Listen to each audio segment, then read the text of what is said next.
Hey guys, I want to put this video out there because I was actually on earlier today the Senior Softball Message Board, SSUSA, and there's a couple of topics on the bat message where they guys get on there and they talk about bats, and they're all about shaving bats, and a lot of guys are coming up with solutions. I want to give you guys my input on what a lot of people on there are talking about. I don't like getting on those talk to people because everybody's got their opinion. I just figured I'd give you mine on a video. I was happy to see that someone out there is actually talking about this shit, because it is getting pretty bad. The last couple of tournaments I played in, I did see some guys that I suspected. I gotta say suspected because I don't know for sure or not, but by watching the ball, because we were hitting shit balls, by watching the ball and hearing the bat and the way the ball acted when they hit it, i.e. went a long way, that's always a red flag for me, especially the sound. I can usually tell the sound of the bat. It just doesn't sound like a regular bat I do reviews on. Any of the bats that I do reviews on, I'm not getting that sound. So that's kind of a red flag with me. And it is going on. A lot of people on there said, on the message board, that said they don't think it is bad as a lot of people talk about. It is bad, guys. I'm telling you right now, it is bad. And it's going to get worse. Every year, listen to this, guys, every year that we play senior softball, unless something's done, it's going to get worse, because the younger kids are coming up and they're bringing it from the 30s and the 40s-year-old guys that have done it. You really think they're going to stop when they grab a senior bat? No, they're not going to stop, because they've done it before. They've cheated before. In SS and USSSA and ASA, they've cheated. They're not going to stop. It's in their personality. They're not going to stop. It just doesn't happen that way. A lot of you guys think, well, they're swinging hot bat already. They're not going to do it. Bullshit. They're going to do it. Now, a lot of you guys are coming up with solutions. The rollover caps. That ain't going to happen. And here's the reason why. They got to change everything. They got to change the machines that they make the bats out of. They got to go back. It's going to cost them too much money. It's not really a problem to the bat manufacturers right now, unless people start dying and lawsuits starts coming out. Then they'll probably change something. But right now, they're not going to have rollover caps. And the first guy that does a rollover cap, he's going to have the first company, the first bat manufacturer that has a rollover cap, it's going to have to be a high performance bat to get other people to jump on board to that.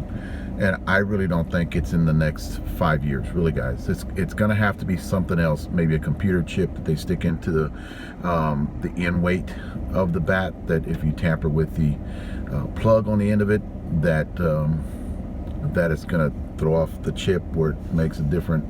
You can read it with an iPhone. I made this suggestion after talking to the guys from NCAA when they called me and talked about another video that I did about shaving bats. That was their suggestion, not mine. That was their suggestion about a computer chip. Now, I'll pay $5, $10, $15 per bat more to get that technology. Hell yes, I would. To keep people safe out there, or to keep people from cheating. So that was another suggestion, rollover. And then a lot of people are talking they need to have bat testers. Now let me give you my 2 cents with bat tester on senior softball bats. I don't think they work.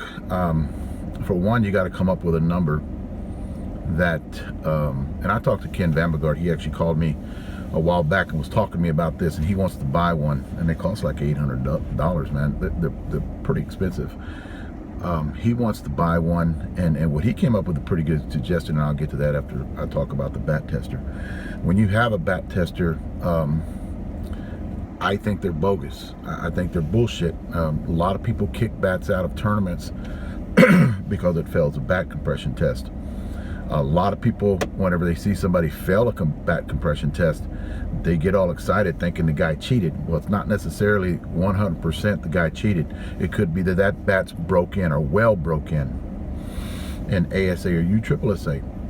And then what happens, a lot of you guys don't understand, but if you swing these bats for a long period of time, they get hotter and hotter and hotter, depending on what bat manufacturer bat that you have. So when it fails a compression test, it just means the bat's too lively to pass ASA or USSSA specs. So, but that would be a red flag to cut the bat open. But then again, the guy, if it comes out that the guy didn't shave the bat, then you've got to pay him his money because he didn't cheat. So I think that's a bogus way of checking shit. But then again, how do you check a senior softball bat? You got to come up with numbers. You got to have a different tester. Who's going to make the tester? It's going to cost money to do that. So it's all about. It's kind of hard to say that. I mean, it's not hard to say this, but it's about money, is what it's about. They don't want to spend the money. They want everything to just run the way it is, and they'll put up with the, let's say 30-40% of the guys out there that are fucking cheating. So they'll put up with that. They don't think it's a problem. They don't think it's, you know, all the tournament directors out there, they really, in my opinion, they don't think it's a problem because they're not being vocal about it. I've heard suggestions at Georgetown. I've heard suggestions at Dalton, Georgia. You know, but what do you do unless you got guys start, you know, hacking bats open because of the way they sound? There's got to be something better that we can do. Let me give you an example. I was talking about bat testers, why I think that they're bogus. Let me give you an example of what I think. There is 2 bats, I'm going to give the names of them here, that actually tested very high. It all depends on where you're looking at it, okay? That would not pass a compression test in ASA or USSSA. And that is the Dudley Balanced 2016, before the 2.0. The black Dudley would test it on a bat compression tester very low or very, depending on where you look at it. It failed. And then I put a Reebok, not a Reebok, but Adidas 12-inch barrel on the same bat tester, and it scored a few clicks higher than the Dudley. And this is the reason I'm thinking bat testers are bullshit, because but if you hit them, okay, because the Adidas scored a few clicks better, you know, where it would pass than the Dudley did, the Adidas is hotter. Now, the reason why it's hotter is because it's loaded different. It's got a 12-inch barrel, it's got inloaded. So the bat's going to perform better for you. That bat, the 12-inch is going to perform better because of the way the bat's loaded. So you might kick a guy, you might test these bats. Let's say they came up with that number that I'm talking about, and they test that bat. They're going to kick out that balanced Dudley, and they're going to let you swing, you know, they're going to let me swing my Adidas 12-inch. When my bat outperforms your bat, that's how come I'm saying there's bullshit. Because here's the deal. If you look at my top 5,